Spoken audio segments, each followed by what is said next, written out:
ජනාධිපති සමාවෙන් රදවියක මුදා හැරීම සම්බන්ධයෙන් හිරගෙදරට CID පයින්නවා. දත්ත වාර්තා අවසනවා. ලොක්කන්ගෙනුත් ප්‍රකාශ ගන්නවා.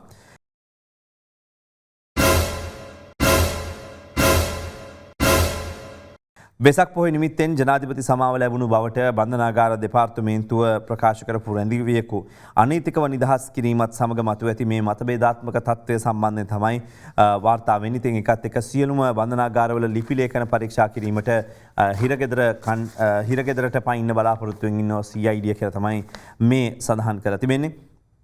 ඉතින් පුවත්පත් වාර්තාවත් එක්ක දීපව්‍යාප්ත මෙහෙයුම ඊයේ උදෑසන 8ට ආරම්භ වෙලා තිබෙන බව සඳහන් වෙනවා.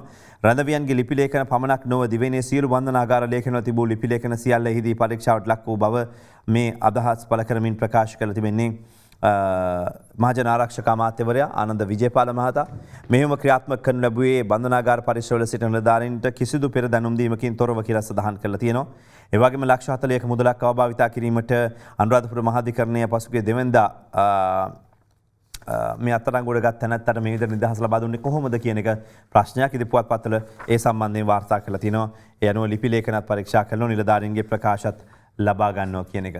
ඔබ දන්නවා දැන් ජනාධිපති සමාවද එහෙම නැත්නම් මේක පොදු සමාවයටද නිදහස ලැබුණේ කියන තර්කය මතුවලා තිබෙනවා විපක්ෂය මතු කරනවා සහ රටේ තත්ත්වය සම්බන්ධයෙන් රටේ තියෙන නීති පද්ධතිය සම්බන්ධයෙන් අසල අවබෝධයක් නැති වත්මන් ආණ්ඩුව ලාබාලිය ලෙස හැසිරලා මෙවැනි ප්‍රකාශ කළා ජනාධිපති සමාවක් මේ පුද්ගලයාට ලබා දී නොමැති බව එක අවස්ථාවක සඳහන් වෙනවා.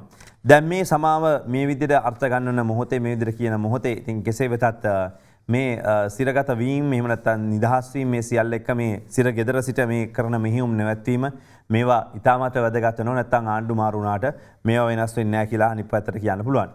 ප්‍රශ්නේ තියෙන එක නෙමෙයි. නමුත් ඇත්තටම මොකද්ද සිද්ධ වෙලා තියෙන්නේ කියන එක. ඉතින් මේක මේ සාමාන්‍ය සමාවක් යටතේ පොදු සමාවක් යටතේ සිදු කාරණයක් නම් එතකොට ආණ්ඩුව නාගත්තා කියන කතාව ඒ ජනගත වෙනවා. අද දෙරණ YouTube නාලිකාව YouTube අද දෙරණ දැන්ම සබස්ක්‍රයිබ් කරන්න.